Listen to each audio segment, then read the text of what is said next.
Hello everybody, this is Yakov Fain with Varata Systems, and we are continuing our training on Introduction to Java. Today is lesson number 7. We are going to be talking about error handling in Java, or as it is known there, exceptions. There are different types of errors. Of course, you understand that there are compilation types of errors, compilation time errors, when you forgot to put a semicolon or maybe curly brace. You didn't close, but runtime errors are more serious. In some programming languages, it's up to the programmer. If they want, they will add some error processing. If they are not that accurate, or if they don't care, they will not add the error processing. In Java, when the creators of Java thought about this, they decided that they will be forcing programmers to add error processing. They don't want to depend on their goodwill, so to speak, in many cases, not in all of them, but in most cases. For example, if you are reading a file and the program works fine, but what if after the program is written, somebody will delete a file? The program won't work. So it's an error, right?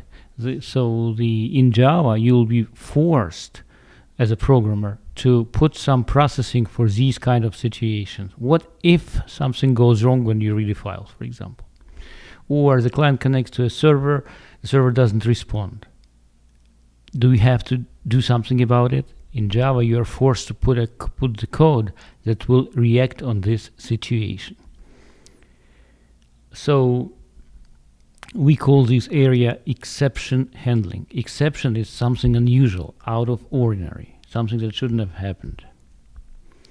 And if a runtime error happens, there are two cases. Case number 1, the error was handled, meaning the program was expecting that something can go wrong this particular way, and the programmer provided the processing for this situation. This is called exception is handled. But if such error happens and the program was not prepared to deal with it, we say that exception is not handled. When exception is not handled, the default reaction of Java runtime is to print a stack trace. Stack trace is how did you get to that point of failure? Obviously, your program started and it went through a sequence of invocation of different methods, and the stack trace is helping you to see how the program was working before it hit that problematic point. To illustrate that, I have created a program which on purpose divides by 0. This is wrong. Obviously, you shouldn't be doing that, but what if you will do that? If you will do that in your program, then arithmetic exception will be thrown. We use the word thrown, to throw an exception. And let's see what will happen. The exception is not handled in this case, and we will see the stack trace. I will explain you how to read it. But first, let's look at the code. Class test stack trace. In the constructor, I just call the method divide by 0. The method divide by 0 is right there. What I do there, I purposely divide by 0, that's all. In the main method, I just create a new instance of itself, of this class, and that's all. So what will happen? If you will run this program, and we will run this program in a minute, if you will do that, the program will output something like this. See this in blue. And you need to read the stack trace backwards, so to speak, from bottom up. Let's see. The last line of the stack trace is telling me that I was in the main method of the class test stack trace. And in particular, I was in the line number 14 over here. In the line number 14, I have instantiated the test stack trace, which went to a constructor, which is in stack trace lingua is known as init. After that, see, this was line number 4. Line number 4 is here. And then it went to the method divide by 0, and it reaches line number 9. Line number 9. I have two 9s, but it's I just didn't have enough space on this slide, so it was in line number 9. And it crashed over here. It crashed with what? With arithmetic exception in this case. And what was the reason for this crash? The reason was division by 0. Division by 0. All right. So when exception happens, the exception object is being thrown, and inside this object stores the information describing the error somehow. In this case, it's division by 0. And let's see this in action. Workshop number 1. I'll go to Eclipse. I will import. Actually, I already imported the source code from the lesson 13 from the textbook, and I will run 2 programs. One program is exactly the same one as you saw on the previous slide. It has an exception. An exception is not being handled. And there's another program called test stack trace 2, which handles this exception. So we will run one and the other, and we'll see how this goes. Let's look at this one. This code, lesson 13, test stack trace. Test stack trace looks exactly the same as before, as on the slide. So in this case, it's in line number 10. Let me put it in line number 9, so it'll match exactly the slide. Let me run it. Right-click, run this program. See that? At the bottom, exception was thrown, and we see a stack trace down there. So it started in line number 14, then it went to line number 4, then in line number 9, and then it crashed. Arithmetic exception is not the one that Java forces you to handle, but there are some that you must. But I use this one because it's the easiest way for me to illustrate this situation. Let's look at the second version of this code, which handles this exception. Say we expect that somehow we may have a situation when the program will have to divide by 0, or will try to divide by 0. Maybe we'll receive 2 numbers from somewhere, and someone else made a mistake and sent us 0 as a second number, and we divide by 0. So there is a construct in Java called try. Try and catch.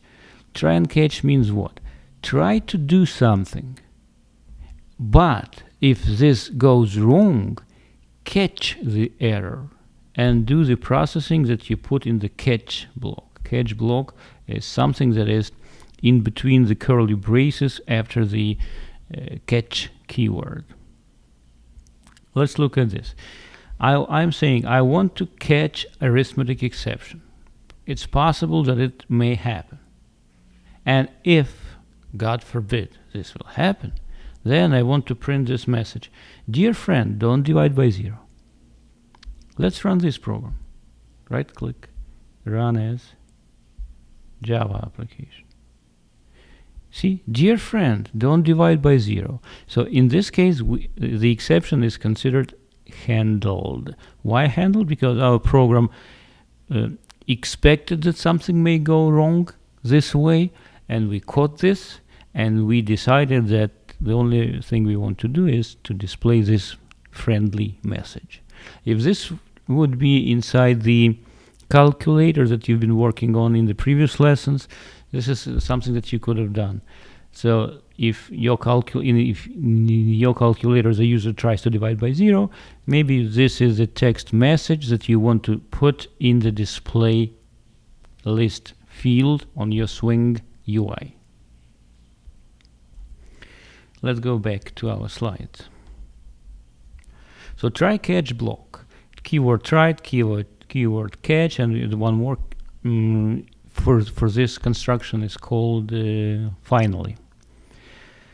Actually, there are 5 keywords that you will need to learn in the exception area: try, catch, finally, throw, throws.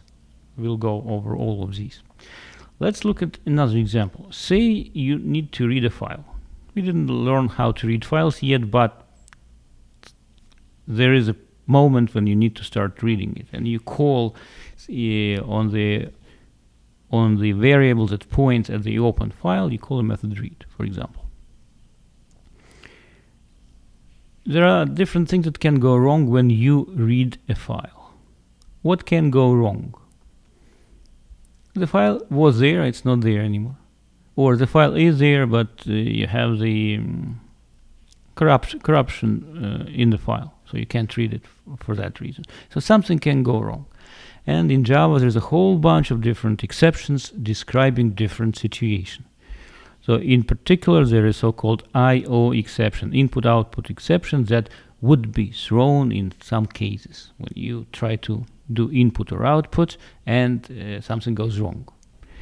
Let's look at this. So if you would need to write file customer.read, and if you would not put this try-catch construction, then Java would complain, compiler would complain. Compiler wouldn't even let you not using try-catch.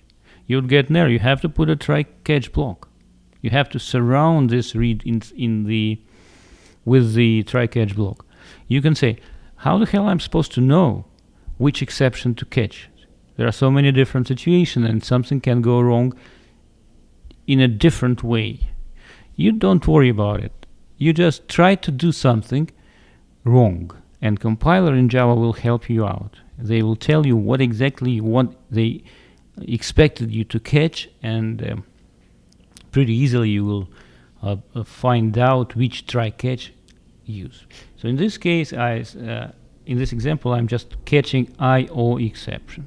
So when the exception is being caught, Java runtime gives you an object that describes this exception. And in parentheses, you are specifying, I'm planning to catch I/O exception, and the variable that will represent this object describing the problem will be called E. I decided to call this E. This variable E can be helpful because you can say E.getMessage, extract the text of the problem, which will be encapsulated inside of this E object. So, checked exceptions, it's a term in Java. Checked exceptions are those that you can foresee, but you can't fix in Java. For example, if the file customer data is corrupted, your program cannot fix it, right? But at least you can foresee it, and you can try to give a message or maybe write a log file that this error happened. All exceptions in Java are they comprise the hierarchy. On top, at the root level of all exceptions, there is class called throwable. All other type of exceptions are extend throwable. In one, maybe directly, maybe indirectly, but they are in this vertical inheritance chain. So the two first descendants of the class throwable are exception and error. Errors, subclasses of error, are tough ones. These are exceptions that typically cause the crash of the program, and there is no way for you to handle this exception. For example, you have a heap memory in Java, right? This is an area where you instantiate all the objects. The heap area has a specific size. What if you keep instantiating object more and more and more and more, and so you reach the area, reach the limit, but you are trying to create another instance in memory? So in that case, you're going to get out of memory exception, and there is no way that you can fix that, or you can keep the program alive. So these are so-called errors, heavy errors, right? And these guys, those that are subclasses of exception, these are, and they can be dealt with. So they are checked exception, and this is something that you need to foresee and add in your programs. For example, IO exception is one that I already mentioned, but we will see more examples of it. But the other thing is, the good thing is that Java offers you a way to create your own custom exceptions that are specific to your application. And these exceptions will be thrown and could be caught exactly the same way as standard Java predefined exceptions. For example, you can create exception called love failed exception, right? Maybe it's an application about love and something goes wrong and love failed, right?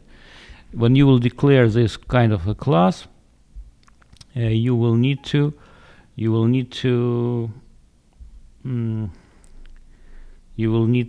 extend it from the class exception.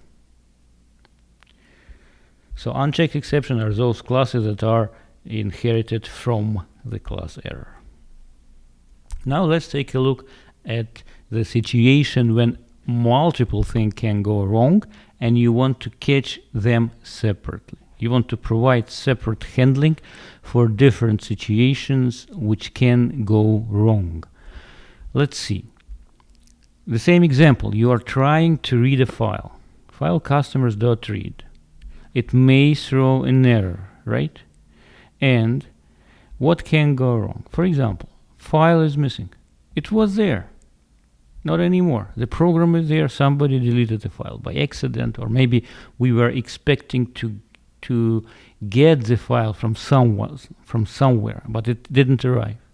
So if file is not there and you're trying to read it, you're going to get file not found exception. Maybe you want to display this kind of a message: cannot find file customers. Or you made a mistake and you keep reading the file byte by byte, and you reach the end of file, but the program mistakenly continues reading the file. In this case, end of file exception. It tells you, are you crazy or something? The file is over. What are you reading? Or maybe IO exception. General program, something happened during the read. And in this case, we are printing, we are calling the method getMessage, and this method extracts the more precise and detailed description of what happened. And finally, at the very end, I'm catching just regular exception. So I'm saying, maybe this file is not there. Maybe I'm trying to read after end of file. Maybe I ran into IO exception. If none of these, for whatever else may go wrong, I want to trap it, to catch it in and print this. Something went wrong. So see, we put multiple catch clauses. What is the order of these clauses? Does it matter? Yes, it does. The thing is that we have the hierarchy, right? So, for example, end of file exception and file not found exception are subclasses of IO exception. IO exception is a subclass of exception. So when you are putting multi-catch statements in this way, you have to put them in a way that grandchildren goes first, then parents, and then grandma and grandpa, and so on, grandparents. Think about it. If I would have put this catch clause first, catch exception, if I would put it above, anything is exception, right?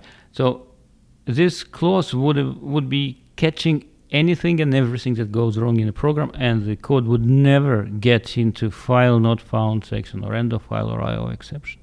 So the order matters. And again, to make sure that I made it clear, if something goes wrong in the try section, you may have multiple statements there, but as soon as the error happened, the control jumps out of the try clause and will try to find a matching catch clause. So if something goes wrong, only one of these catches will take place. So the code will go only in one of them. So if we code file not found exception, the user will see this message, cannot find file customer, but nothing else. None of the other messages will be displayed, because the code will continue executing below the try-catch section. This slide can can be considered like too much of a coding we need. What if I want to provide similar processing for several problems? No matter if file not found or end of file or IO, I want to display the same or similar message. In Java 7, they allowed you to catch multiple exceptions in the same catch clause. For example, going back, using the same example with file read, I can put one catch clause, and in there I got this. Catch either, see these vertical bars, it's OR. If file not found exception is thrown, or end of file exception is thrown, or IO exception is thrown, no matter what is thrown, always print this message. Problem reading file and extract the text of the message from the object E in this case.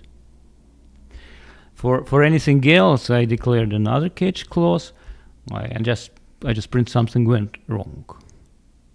This is something that you can see often, for example, in Twitter. In Twitter, if they are loaded, something went terribly wrong. Please try again. All right, we got it. So see, it's a shorter way of doing the same thing, but it works only starting from Java 7. In previous slide, it's long. In this slide, it's short. Multi-catch. The next keyword that we need to learn is throws, S at the end. It's a declaration.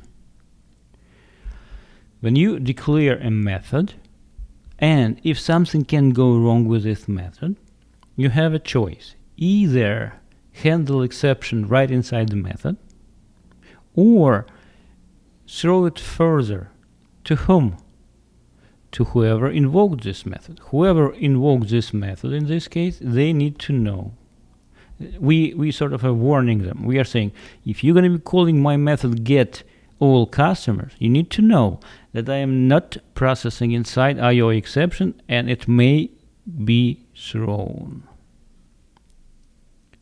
See, I'm just doing file read over here without any try-catch, right? In this case, we are saying that we are not catching this exception over here. We are propagating this exception. So exception is not caught, and it will go out of this method, and whoever invokes this method has to do something about it. So let's see. In the method main, I am trying to invoke a method get all customers. What's interesting, that since the signature of the get all customers warns us that it throws IO exception. Throws doesn't mean that definitely it will throw it, but it may throw. So if it will throw the IO exception, something has to be done. That's why compiler, Java compiler, will not allow you to invoke get all customers unless you put it inside the try-catch block over here. See? So exception propagation basically means I can handle it here, or I will propagate it further. So what are the choices in the method that invokes this get all customers? Again, the same. Either handle them over here like try-catch, or throw them further down, or propagate them further down. Of course, if you are in main, there is nowhere else to propagate. But you may have a chain of method calls, and if you have several invocations, you can, on each level, you can make a decision. What do you want to do? Maybe you want to have an error handling on one level. So no matter how many invocation goes down there, all of the errors are propagated, and in one place you are processing them, you are handling them. Next slide. Workshop number 2. It's not something that we have to program, but it's something that we have to look in the internet. So what do we want to look? We want to just look at the hierarchy of the exception in the Oracle's documentation. We will just follow this link and see the hierarchy, the structure of exceptions. Just like that, HTTP. So, for example, this one is a file input stream exception. Something can go wrong with the file input stream, right? So this is a documentation from Oracle which tell us the hierarchy. Check this out. The root is object, then there's input stream, then there's file input stream. It's a class, file input stream, that knows how to do something with files. We will learn later how to read files. But let's look at some of the methods in there. What do we got? Which one I wanted you to check? File input stream, read, for example. See this? Read. It tells that you can read, but it tells you right there that it may throw an IO exception. And in the documentation for every method that you read, it'll tell you what can be thrown in this particular case. So if this method can throw IO exception, let's look at this guy. I click on IO exception. I want to see the hierarchy of exceptions, where it is located. IO exception is a subclass of exception, which is in turn a subclass of throwable, which is in turn the subclass of object. It describes that it signals that an IO exception of some sort has occurred. It's a general class for many different exceptions that describes the situation with the problem with the IO input-output. So let's look at the direct known subclasses. For example, file not found exception. Remember I showed you in my example. Click on it. That's the hierarchy. In the hierarchy, it's a subclass of IO exception. Signals that an attempt to open the file denoted by the specified path name has failed. There is no such file, right? And so on. So there are many different, more specific exception classes that can better or more accurate define the situation with which you ran into. End of file exception, again, it's from my slide, right? Click on it. You ran into the end of file, but you're still trying to process. Signals that the end of file or end of stream has been reached unexpectedly during input. You keep processing it, but there is nothing else to process. So in Java documentation, all the exceptions are documented, and you can find exactly what you need to catch. Next, the next keyword that you need to learn is finally. Finally, that's a keyword. There is a code that you're trying to do in the try section. If something goes wrong, you want to process in some way in the catch section. But there could be a situation when you want to do something, no matter if it went successfully or it failed. And if there is an action or a sequence of actions that you want to do no matter what, it was a success or it was a failure, you put it in the section finally. Whatever you put in the section finally will always be executed. Why we want to do something like this? Think about the closing resources. Pretty often you close a file, you open a file, you start reading it, something goes wrong, you still need to close the file. Or you open a connection to a database or to a web service, something goes wrong, you still need to close that connection to release system resources. So file close must be done, always, no matter what. And if you check this line up on top, I commented out this line, and I specifically say don't do closing of the resources inside the try block. Why? Because if something goes wrong during the read, the control will jump out of the try block and land in the catch block. So it'll never execute file close if I would have put it in here. So the closing resources have to be placed inside the finally, unless you will be using special feature, which we will look at the next slide. So, and please look at this. It's pretty convoluted, right? And before version 7 of Java, even if you put it in the finally, you just want to close the file. But something can go wrong even during the closing of the file. So now you have to put the file close also in the Trycatch block in turn. So in version 7 they made it nicer, but for now it's a basic syntax. It still works, so you need to understand how it works. So finally is something that you may need to use. And in Java 7, as I said, there is a nicer way to close close resources automatically. They are so-called auto-closable resources. And in literature you will find this term try with resources. Say you want to read a file. If you will open a file inside the try block using this notation, inside the parentheses, right? It's going to be called try with resources. See, I open this file, customer txt, not outside, not before Trycatch, but inside try. If this is happening, then you don't need to close it explicitly. It'll be closed automatically. See, you're just catching the exception, but I didn't even put the finally close here because the opened resource, customer txt, will be closed. And this works only with these classes that implement either Java auto-closable or closable. And file input stream happen to implement it. Besides that, if you want to create your own classes that can be automatically closed, do that. Just make your class implement auto-closable or closable interface. It has one method close, nothing else in there. The next keyword is throw. Don't confuse with throws. Throws is a declaration, it's a warning. The method may throw. But throw, the keyword, is different. It's an act of throwing. This is when you really throw the keyword. Sorry, you throw an exception. To throw an exception, you just say throw, and then you create an instance of exception that you want to throw, and you give a message to the constructor of this exception that you want to arrive encapsulated inside the exception object.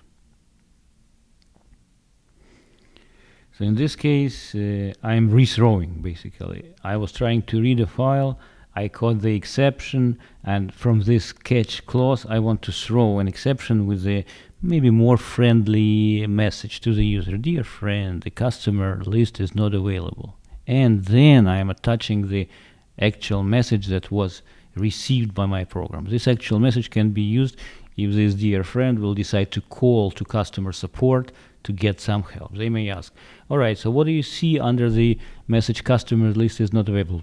Please read it to us. You'll read it to them and they'll know what happens. So as you can see over here, I'm calling get all customers. Get all customers warns me that it may throw an exception. It's a keyword throws. Not to be confused with the keyword throw. It's not a warning anymore. It's an act of throwing. And this topic is how do you define and throw custom exceptions if you want to do that. And actually, if you want to do the homework, the assignment for this lesson, you're going to have to learn how to do this. Imagine that you have an online store and you are selling bikes. And you have a little truck in your store, so you can deliver bikes to your customers. But there's only so many bikes that can fit into your little truck. And actually, depending on the model of the bike, you can fit maybe 5 or maybe 10 bikes. So if the user on the UI will select the model that he wants to purchase and how many, then you need to do some validation and figure out if you can or cannot deliver this many bikes in your little truck. In your homework, you're going to have to create a Java Swing UI, maybe a drop-down with different models that you are selling in your store. Next to the drop-down, put a text field so the user can enter the quantity, how many bikes he wants to order, and then we put a button validate order. So validate order will tell us either we can or we cannot deliver this many bikes. So how to do something like this? If you want to declare a custom exception, you declare your own exception, give it any name. Typically we add the suffix exception to the name. So in this case, too many bikes exception. This is what I want to call mine. It extends exception, and in there I just declare a constructor that will take the text that my online store will give me, describing a situation. What I do with this text? Nothing. I just pass it to the superclass, to the exception. Exception knows what to do with this text. It knows how to wrap it up inside the exception object, so the program can get it using getMessage or maybe toString method. So that's the exception. This is how I create, in this case, the custom exception class, too many bikes exception. Too many bikes exception, that's correct. Now, the class bike order. Say somebody clicked on the button and class bike order, we instantiate it over there, and we invoke a method validate orders. We pass to this order selected bicycle from the combo box on the UI, on the GUI, and we pass the quantity, how many bikes they want to order. And we warn that this validate order method may throw too many bikes exceptions. So inside this method you implement some business logic to figure out, you know how many bikes of which model you can fit in your truck. So you implement it, and if you don't like this combination models and quantity, then you throw an exception, too many bikes exception. And as a text describing a situation, you put cannot ship, concatenate quantity from the screen that the user entered, concatenate the text bikes of the model, and concatenate the bike model that the user selected on the UI. And finally, the UI portion that you will need to write as your homework assignment. They create a class order window. It extends JFrame in this case. It's a swing UI. Action perform, of course. I just give you an idea what to do. I didn't put the entire code for this class. So you create an event listener under the button validate order, right? On action perform, they did click on it. Then you call bike order.validate order. Again, I assume that you instantiated the class bike order, this green one. So you call, you say they want to order, for example, model 1, 2, 3 in the quantity of 50. Right? So now what can be the result of this validate order? If everything is fine, we will reach this line and we will display on the screen somewhere order is valid. Otherwise, this validate order will throw an exception. The control will jump out of here and land inside the catch statement, and we will show that in the text result the message that we receive inside, nicely wrapped up inside the exception object. What it'll say, I don't know. It'll tell you exactly. Cannot ship whatever quantity you entered of whatever model you selected. So the user will exactly understand that maybe I cannot order 50 bicycles of the model 1, 2, 3, but maybe only let me try 25. You got it? This is technically what you will need to do in your homework. And what else? How can you add some useful information to your custom exception? In the previous slide, I didn't add any. Well, technically, I added some information. I was passing to the constructor a string, but can I add something more involved than a string? Can I wrap inside the exception something else that is like multifaceted description of the error? Yes, I can. Say we believe that maybe 10 or 15 fields should define an error in detail. In that case, I could have created a separate class called shipping error info, and there is 20 fields. Then when I create my custom exception, too many bikes exception, I put inside a variable shipping error info, expecting, by the way, look at the constructor. In the constructor, I allow the program to give me any text they want, plus I want them to give me an instance of prepared shipping error info object populated with detailed description of the error, right? So what do? I just store it in the member variable of this object, right, over here.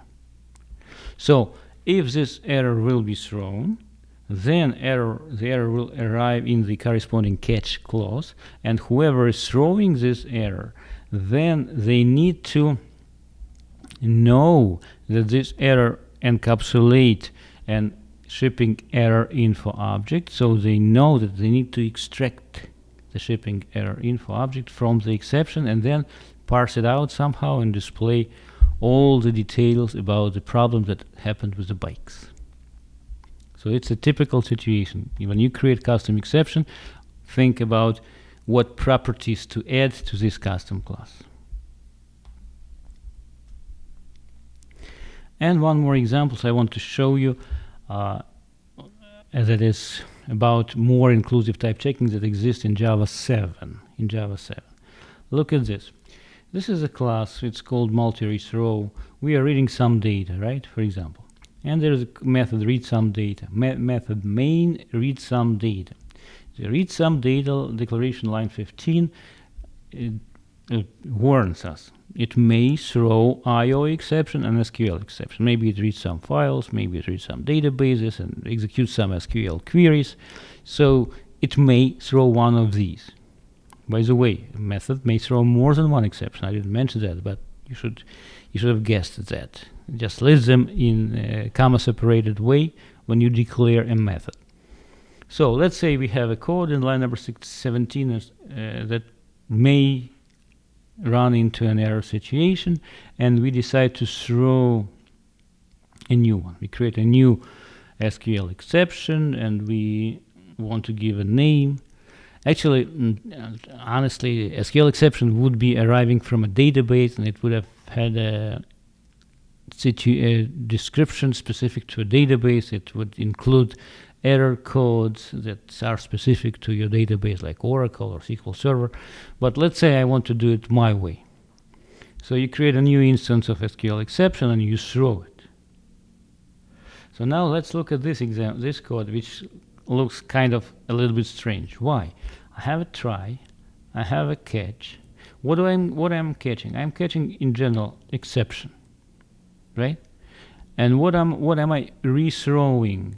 I'm rethrowing this exception. Again, maybe in line 23, I would have logged in this exception somewhere in a log file. Maybe I would have done some other processing, but after that, I'm just rethrowing it. But when you are rethrowing it, we declare that the method may throw one or the other. So Java 7 is smart enough to understand that even though it looks like we are throwing an exception of type exception, technically SQL exception will be thrown. So it knows what arrived in here, what type arrived, and it'll rethrow it properly. See that? And I'll show it to you in action. I have it in my lesson 13, but unfortunately it was not in the book. I created it a couple of days ago, just this example. So I will run it, just look at it, and trust me that this is how it works. I run this program, and I'm getting this exception. Table customer doesn't exist, right?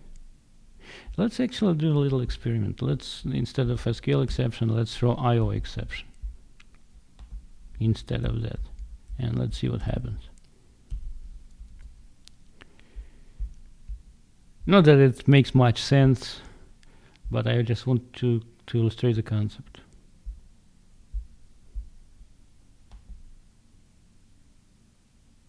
See, Java 7 is smart enough to understand that E is not just an exception anymore, but it's actually specifically IO exception. So even though the class declares different types of exception, multiple, but we can rethrow it as one generic type, which will be properly delivered to whom? To whoever called it. In line number 9, we call this method read some data, and it was in Trycatch block. It was a multi-catch, right?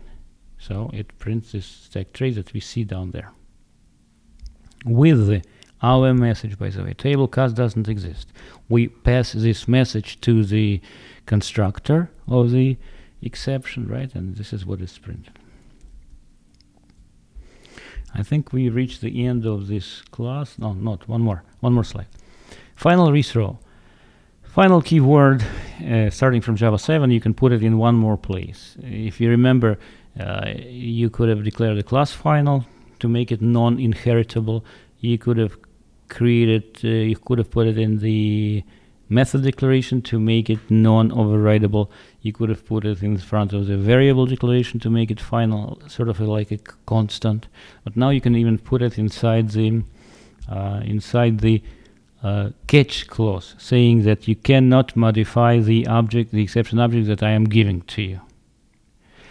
And this is exactly what it is. And I'm not saying that it's overly useful, but it's there, and maybe you'll run into a question about it in your multiple choice test when you're going to get your Java certification.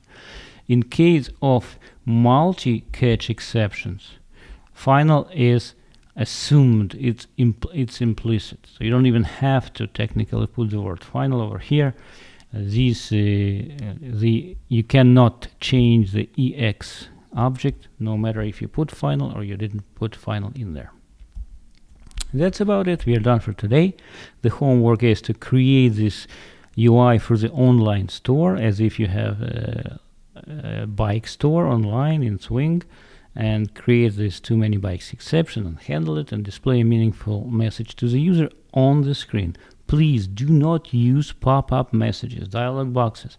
Have an error or you have a valid order, display it, find a place, find a label which initially is invisible in your UI, on your GUI, and populate it with either the statement, the order is valid, or with a statement describing the problem with your truck and the amount of bicycle that you are planning to ship.